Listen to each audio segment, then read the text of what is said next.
Morning. Had to change cameras at the last minute, so probably won't be any audio for this in the air, and I'll just have music.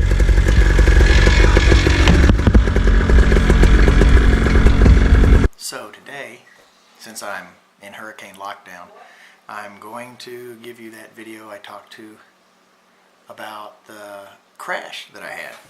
So, not a bad crash. It did put 2 holes in my gas tank and a very, very slight damage to different parts of both ends of my carbon prop.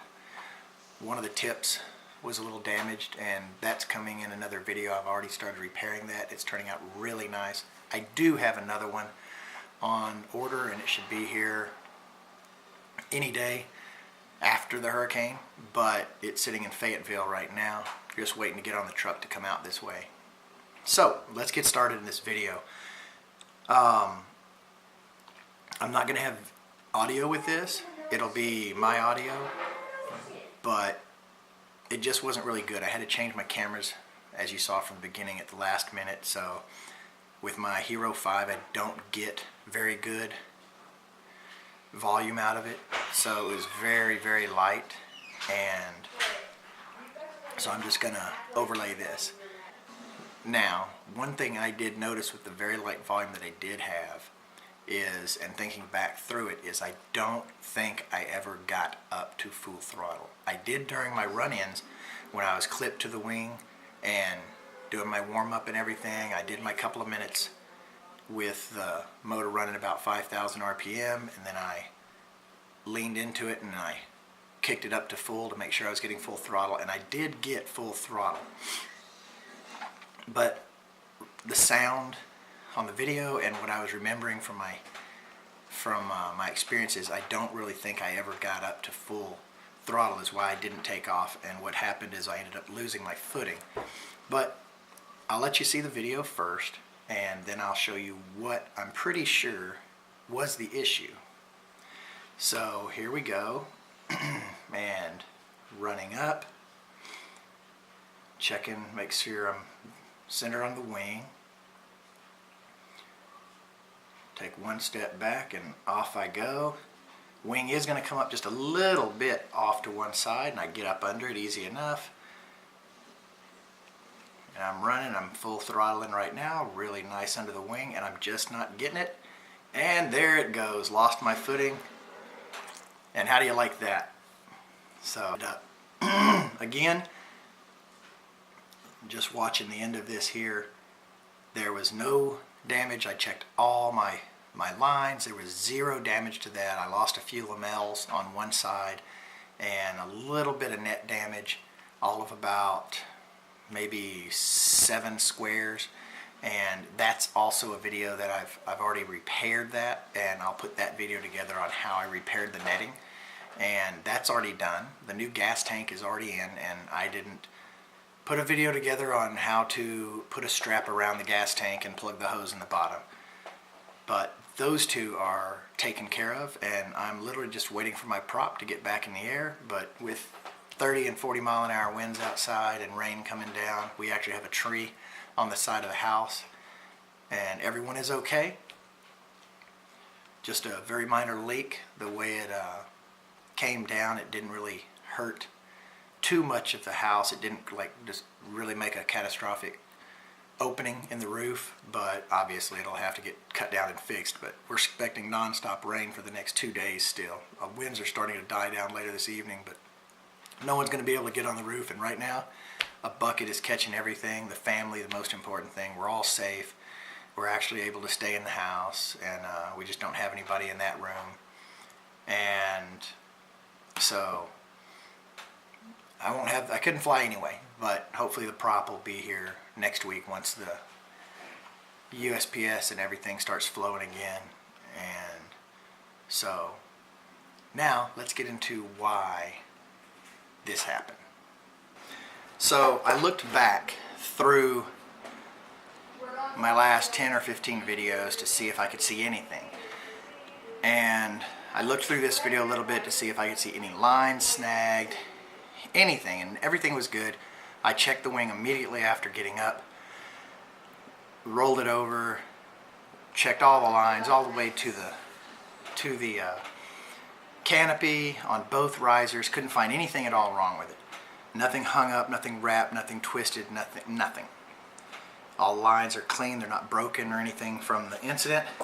But what I did notice, and I don't know why this clicked, but as soon as I started listening really closely to the video for the engine sound, being that it's a different motor, or I mean not a different motor, but different camera than I'm normally launching with, so that's why I didn't add that sound, because it was really hard to discern.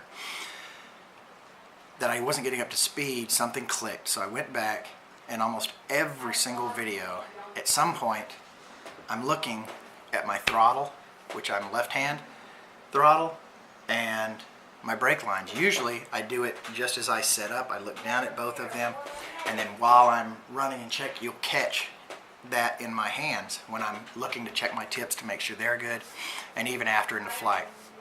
And what I noticed, and I have no clue why, when I was flying my last wing, which was a 28-meter edge, and the way that I started, and I don't remember if this was in training or not in training or whatever, that's irrelevant. I would always have my brake throttle in my hand here, and I've got two fingers for my throttle down here. I would always set my left throttle up like this. Let me see here. I would always set my left throttle, I have my throttle here, like this, on these two fingers, and I would set my brake up like this. So, this is the way that I put my finger. I have this, and I put my two fingers right here, and then hold the throttle handle. That leaves these two fingers open for the throttle, and also this can't really get past my fingers and into and under the throttle to stop it. And that was like it was every single time I launched on my edge, and even the Charger when I tried the Charger and did that demo video. What I noticed for some reason, mini stroke, whatever, I don't know. But when I got this wing, which is the Roadster 2, I started setting up like this. I didn't mean to, I didn't even do it consciously. So this goes back to definitely make sure you're checking through your pre-flight, which includes all the way up until you're in the air. I don't know why I changed it, but as soon as I gathered that I didn't get enough throttle speed to get up there that day, for some reason my brain went straight to this. And again, I don't know why. I haven't watched any videos where somebody was demonstrating how to hold brake handle or anything. I just for some reason stopped holding it the way that I was, which was back side of the handle and leaving the stiff part of the supported handle up so it couldn't flop down like this to get under my throttle easy or anything like that.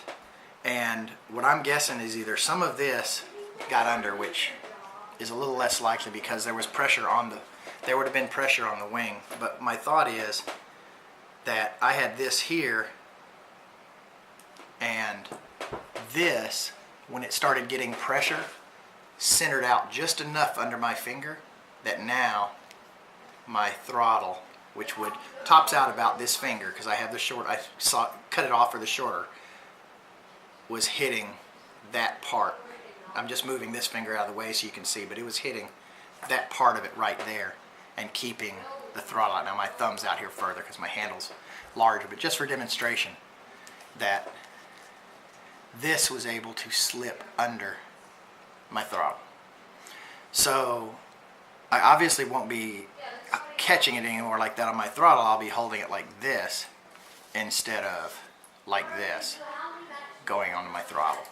So with that being said, I hope you enjoyed, and maybe somebody took a little bit away from this. Like I said, my other videos, as the rain holds out, will get edited, and I'll get you up on how I repaired my net, and also some of the initial repairs on my prop, and show you how I'm fixing that and how I'm actually applying and doing the repairs with the super glue. And that'll be it. So I'm almost back in the air, but until I can get back in the air, and if you're not within the reach of Hurricane Florence, keep flying.